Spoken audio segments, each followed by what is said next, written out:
नमस्कार दोस्तों, आज बात करते हैं हम आरपीएफ कांस्टेबल प्लस एसआई की। देखिए, आरपीएफ कांस्टेबल प्लस एसआई में देखेंगे आज भारतीय संविधान के महत्वपूर्ण अनुच्छेद। देखिए, ये वो अनुच्छेद होंगे, बहुत महत्वपूर्ण होंगे, जो हमारी पिछली परीक्षा में पूछे गए हैं और इस बार जो हमारी 2024 में आरपीएफ का कांस्टेबल का पेपर होगा उसमें पूछे जाएंगे। देखिए, शुरू करते हैं। यहाँ से देखिए, बहुत महत्वपूर्ण है, ध्यान से देखिए। देखिए, पहला अनुच्छेद, अनुच्छेद एक बहुत इंपोर्टेंट है। अनुच्छेद एक क्या कहता है? अनुच्छेद एक में देखिए, भारत राज्यों का संघ होगा। भारत राज्यों का संघ होगा। देखिए, भारत को राज्य संघ घोषित करता है और इसकी सीमाओं में को परिभाषित करता है। इसका मतलब है भारत में जो अलग अलग जो राज्य हैं उन्हें मिलाकर एक संघ बनाया गया है, इसलिए भारत एक राज्यों का संघ होगा। देखिए, अनुच्छेद तीन, ये देखिए महत्वपूर्ण अनुच्छेदों को ही देखेंगे आज। अनुच्छेद तीन क्या कहता है? नए राज्यों का निर्माण और मौजूदा राज्यों की सीमा में बदलाव। देखिए, जो नए राज्य हैं उनमें का जो नए राज्यों को हम मिला सकते हैं और जो मौजूदा राज्य है उनकी सीमा में जो जिले ज्यादा होते हैं किसी में, उनमें बदलाव भी कर सकते हैं, नया राज्य भी हम बना सकते हैं। यह अनुच्छेद 3 कहता है। देखिए, और इसमें क्या कहता है? देखिए, संसद को भी अधिकार देता है कि वह राज्यों का गठन कर सकती है। देखिए, संसद को भी अधिकार है, वो राज्यों का गठन कर सकती है। अनुच्छेद 14, देखिए अनुच्छेद 14 क्या कहता है?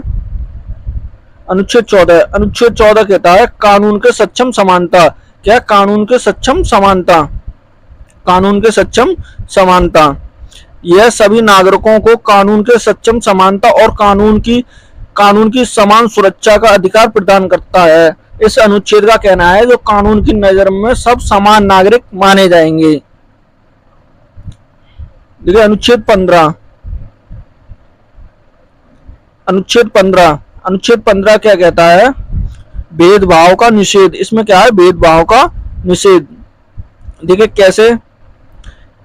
धर्म, जाति, लिंग, जन्म स्थान आदि के आधार पर भेदभाव को प्रतिबंधित करता है। देखिए, धर्म, जाति, लिंग, जन्म स्थान, जो इसके आधार पर आप किसी से भेदभाव नहीं कर सकते हैं, यह अनुच्छेद 15 कहता है। अनुच्छेद 16, देखिए अनुच्छेद 16 क्या कहता है? अनुच्छेद 16 कहता है रोजगार के मामलों में समान अवसर।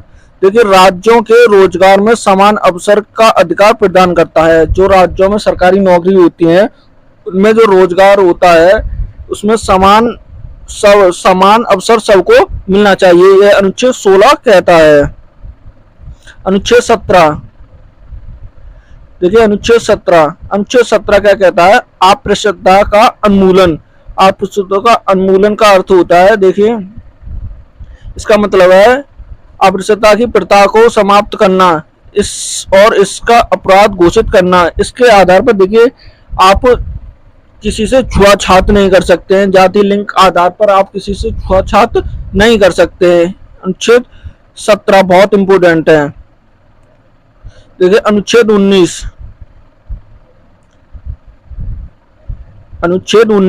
बहुत इंपोर्टेंट है। अनुच्छेद 19 बहुत इंपोर्टेंट है। देखिए, अनुच्छेद 19 क्या कहता है? भाषण एवं अभिव्यक्ति की स्वतंत्रता। इसमें देखिए, आपको भाषण देने की और बोलने की स्वतंत्रता किसको में है? अनुच्छेद 19 में। नागरिकों को विभिन्न प्रकार की स्वतंत्रता का अधिकार प्रदान करता है, जैसे भाषण, देखिए जैसे भाषण और अभिव्यक्ति, संगठन बनाने की और स्वतंत्रता इत्यादि ये प्रदान करता है। ये बहुत इंपोर्टेंट है। अनुच्छेद 19। ये अनुच्छेद 21 क्या कहता है? जीवन एवं व्यक्तिगत स्वतंत्रता।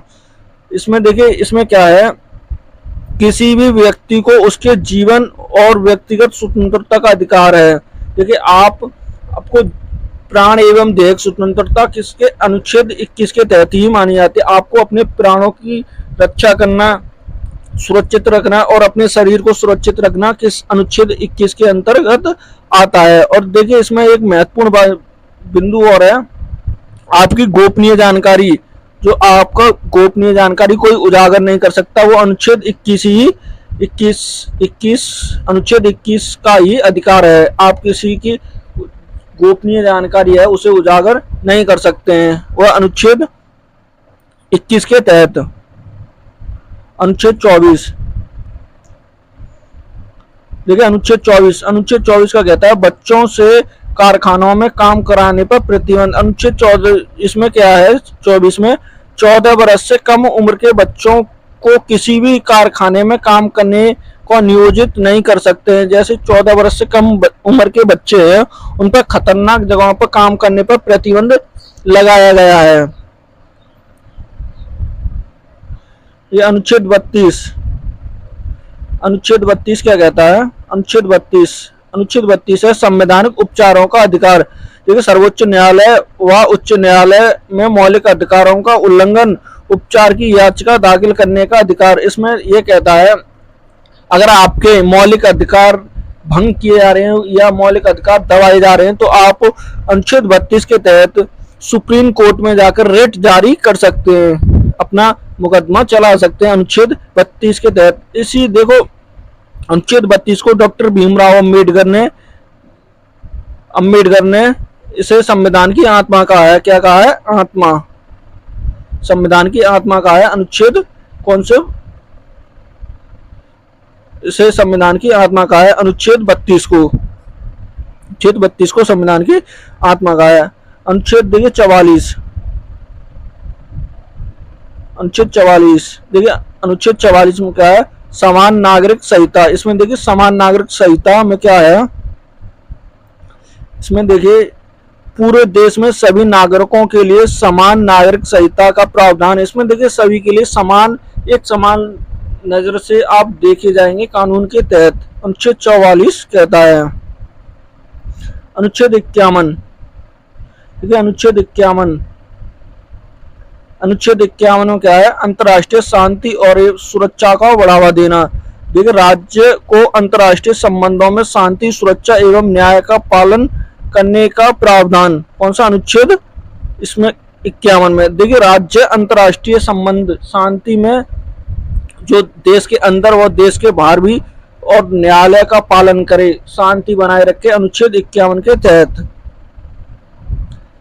देखिए, अनुच्छेद 51A ये देखिए बाद में जोड़ा गया था। हमारे संविधान में मौलिक अधिकार नहीं थे, लेकिन बाद में मौलिक अधिकार जोड़े गए थे। वो किसमें, 51 के A के तहत। नागरिकों के मौलिक अधिकार क्या है, नागरिकों के मौलिक कर्तव्य, सॉरी मौलिक कर्तव्य नहीं थे, मौलिक अधिकार तो थे लेकिन मौलिक कर्तव्य नहीं थे, मौलिक कर्तव्य बाद में जोड़े गए थे। इसमें क्या है, इसमें नागरिकों के कर्तव्य का वर्णन, जैसे संविधान का पालन करना, राष्ट्र की एकता और अखंडता को बनाए रखना। इसमें देखिए कानून की मौलिक कर्तव्य में क्या है, जैसे संविधान का पालन करना, राष्ट्र की एकता और अखंडता को बनाए रखना, अनुच्छेद 51 के A के तहत। देखिए, अनुच्छेद 61 क्या कहता है, राष्ट्रपति पर महाभियोग। राष्ट्रपति को पद से हटाने के लिए महाभियोग की प्रक्रिया का प्रावधान। कौन, राष्ट्रपति को अपने पद से हटाने के लिए क्या लाया जाता है, महाभियोग। किसे, अनुच्छेद 61 के तहत। ठीक है, अनुच्छेद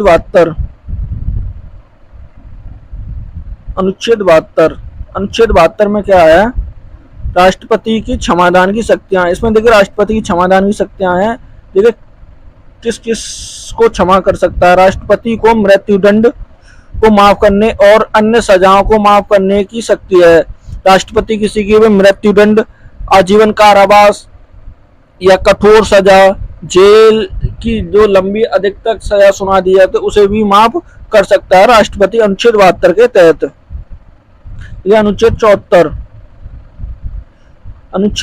क्या कहता है, अनुच्छेद 74 राष्ट्रपति का मंत्री परिषद का कार्य करना। देखिए राष्ट्रपति को मंत्री परिषद की सलाह के लिए कार्य करने का प्रावधान है, अनुच्छेद 74 के तहत। देखिए अनुच्छेद 76, देखिए अनुच्छेद 76 क्या कहता है,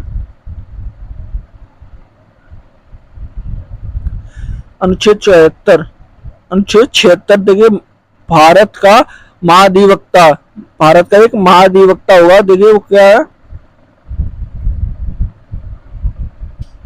देखिए महाधिवक्ता, महाधिवक्ता का नियुक्त अधिकार एवं कर्तव्यों का वर्णन है। इसमें क्या, महाधिवक्ता का नियुक्ति और कर्तव्यों का वर्णन है। ठीक है, अनुच्छेद 112, अनुच्छेद 112 क्या है, अनुच्छेद 112, अनुच्छेद 112 में क्या, वार्षिक वित्तीय विवरण, बजट। इसमें जो देखिए बजट राष्ट्रपति पेश करते हैं वो अनुच्छेद 112 के तहत पेश करते हैं। राष्ट्रपति द्वारा वार्षिक वित्तीय विवरण प्रस्तुत करने का प्रावधान किसमें, अनुच्छेद 112 में है। अनुच्छेद 123, देखिए अनुच्छेद 123 में क्या है, अनुच्छेद 123 में अध्यादेश जारी करने की राष्ट्रपति की शक्तियां, अध्यादेश, जो अध्यादेश होता है वो किसके, अनुच्छेद 123 के तहत जारी किया जाता है। इसमें क्या है, देखिए संसद के सत्रों में ना होने पर राष्ट्रपति अध्यादेश जारी करने की शक्तियां। देखिए मान लीजिए कोई कानून बनाना है और राज्यसभा लोकसभा नहीं चल रही है, सभी सदस्य कहीं छुट्टी पर गए हैं और कानून बनाना बहुत इम्पोर्टेंट है, तो इसलिए क्या किया जाएगा, राष्ट्रपति अध्यादेश जारी करेगा और उसके तहत वो बिल भी पास हो जाएगा। अनुच्छेद इसके 123 के तहत। अनुच्छेद देखिए, अनुच्छेद 356, अनुच्छेद 356 क्या कहता है, राज्य में राष्ट्रपति शासन। देखिए राज्य में राष्ट्रपति, यह अनुच्छेद राज्य के संवैधानिक मशीनरी विफल होने पर राष्ट्रपति शासन का प्रावधान, जैसे कोई कारणवश युद्ध छिड़ जाता है, कुछ भी हो जाता है तो देश में अंदर, तो राज्य में क्या होता है, राज्य में राष्ट्रपति शासन लग जाता है, तो सीधी सत्ता किसके हाथ में चली जाती है, सीधी गवर्नर के हाथ में चली जाती है, इसके राज्यपाल के हाथ में सबरी शक्ति चली जाती है, वहां मुख्यमंत्री के हाथ में फिर शक्तियां नहीं रहती हैं, अनुच्छेद 356 के तहत। आज की वीडियो हम इतना ही देखते हैं। अगर वीडियो अच्छी लगे तो चैनल को सब्सक्राइब करना और लाइक करना ना भूलें।